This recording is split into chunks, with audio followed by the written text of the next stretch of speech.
Las medidas que tienen en su proposición no se dirigen a apoyar de manera preferente a los pequeños y medianos agricultores. Se han tomado este asunto como un ejercicio de propaganda y confusión política.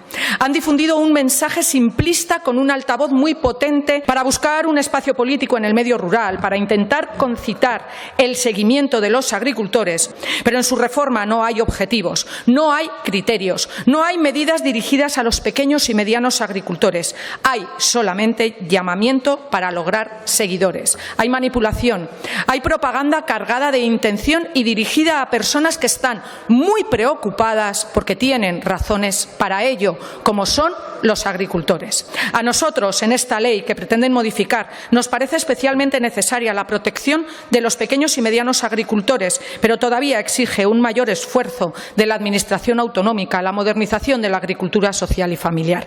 Y por eso hemos presentado 11 enmiendas pensadas en la modernización de la agricultura. Y para ello es necesario innovar, que es lo que no hace la proposición de ley de Vox.